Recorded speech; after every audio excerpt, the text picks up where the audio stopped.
Happy kids clinic, बच्चों का अस्पताल एवं टीकाकरण केंद्र, डॉक्टर रोहित जैन, मानस भवन के पास, दमोह। शुभारंभ संपूर्ण वैवाहिक परिधान, बैंक ऑफ बड़ौदा के पास, स्टेशन रोड, दमोह।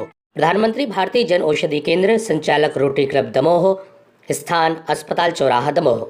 महिंद्रा कमल मोटर्स, सर्विसिंग के लिए एक बार अवश्य पधारिए, हटा रोड, दमोह। दमोह जिले में वन माफियाओं के हौसले बुलंद हैं। लगातार ही यह माफिया जहां वन भूमि पर कब्जा कर रहे हैं तो वहीं शासकीय कर्मियों पर हमला भी कर रहे हैं। ताजा मामला दमोह की एरोरा बीट का है, जहां पर एक वनकर्मी पर जानलेवा हमला किया गया।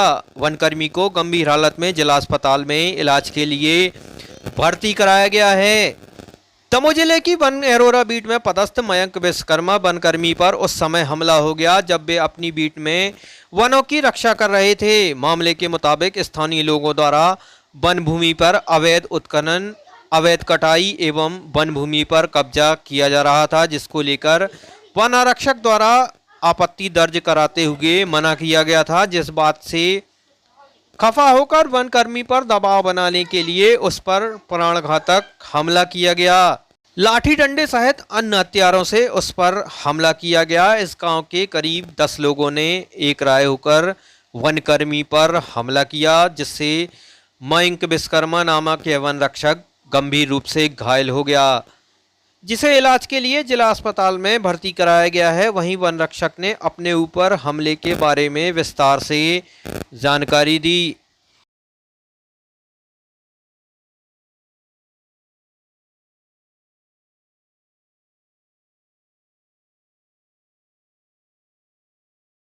मैं अपनी वन गश्ती कर रहा था। मैं बीट एरोरा में पदस्थ हूँ। वन गश्ती के दौरान मैं अपने प्लांटेशन से निकला, वहाँ पे अपने चौकीदार को छोड़ा प्लांटेशन में, क्योंकि वहाँ मवेशियों का बहुत ज़्यादा आतंक है, तो वो मवेशियों को भगाने लगा। मैं जब तक अपनी आगे बढ़ गया, वहाँ पे आगे बढ़कर एक टपरिया गांव है, टपरिया गांव के ऊपर पहाड़ी यहीं पे मैं वहाँ गाड़ी रोककर एक व्यक्ति से बात कर रहा था। उसी दौरान कुछ लोग मुझे टपरिया गांव से 3 लोग चढ़ते हुए दिखे और 3 लोग सलैया के रास्ते, और उसके बाद कुछ लोग लकड़ी काट कर ला रहे थे। सो वो पीछे से मुझे दिखाई दिए, मेरे जस्ट पीछे जंगल से, मैं जंगल में ही था। सो वो व्यक्ति आए, और जिनमें से एक व्यक्ति को मैं नाम से भी जानता हूँ, क्योंकि मैंने कुछ ही दिन पहले उसके ऊपर वन अपराध प्रकरण दर्ज किया था। और आते ही उसने लाठियों से हमला शुरू कर दिया। जितने लोग थे करीब 3 और 3 6 तो यहाँ से आए और बाकी पीछे से थे। तो उसने, जो पीछे वाला था, उसने भी अपने सागौन की लकड़ी लेकर आ रहा था, सो उसने अपनी लकड़ी पटक कर उसने भी हमला शुरू कर दिया। तो ये करीब 8 से 10 लोग थे जिन्होंने हमला शुरू कर दिया मेरे ऊपर। किस चीज़ से हमला किया? उन्होंने लाठियाँ, उनके हाथ में लाठियाँ तो मारी ही हैं, और उनके हाथ में, मुझे एक के हाथ में कुल्हाड़ी भी दिखी थी। और फिर उसके बाद मुझे कुछ समझ में नहीं आया, क्योंकि चारों तरफ से लाठियाँ बरस रही थी मेरे ऊपर। तो मुझे और कुछ समझ में नहीं आया, क्योंकि चारों तरफ से वो लाठियाँ भांज रहे थे। जमीन पर अवैध उत्खनन? जी, ये क्या है कि अभी इस कोरोना काल के दौरान जो व्यक्ति बाहर गए थे, तो वो सब मजदूर वापस भी आ चुके हैं। तो यहाँ कुछ आपराधिक तत्व वन कटाई में लगे हुए हैं, जिनको मैं गश्ती के दौरान जाता हूं तो वो वहां से भाग निकलते हैं। इसके लिए मैंने छुपकर, मेरे चौकीदार ने और मेरे एक साथी ने, श्री कोमल से राजपूत, इन तीनों ने छुपकर वहां पर इस व्यक्ति को पकड़ा था कि ये व्यक्ति वहां जाते हैं, काटन करते हैं, और इनका उद्देश्य रहता है अतिक्रमण करना। अतिक्रमण करने के उद्देश्य से इन्हें काटन की, और फिर छुपकर वो लकड़ी वहाँ से ले जाते हैं। तो इसको पकड़कर हम लोगों ने वन अपराध प्रकरण दर्ज किया था। कौन से व्यक्ति को, उसमें क्या नाम? उसमें एक व्यक्ति का तो मैं नाम जानता हूँ, क्योंकि उस पर वन अपराध प्रकरण अभी कुछ ही दिन पहले दर्ज किया था।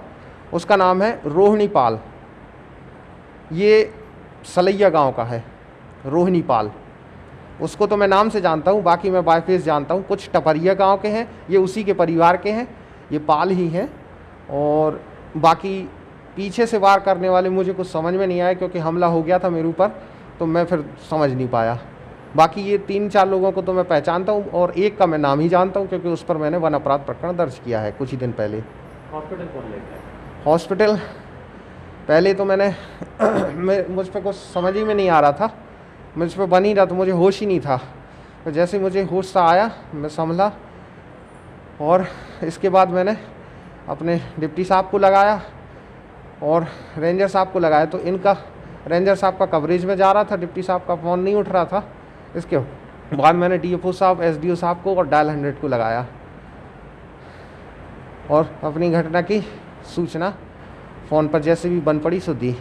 शीघ्र अतिशीघ्र मकान बेचना है आपके सपनों का आशियाना, जिसमें है 2 शानदार बेडरूम, एक खूबसूरत हॉल, मॉड्यूलर किचन,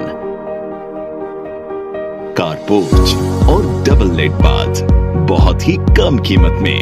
संपर्क करें 7999889842 पर।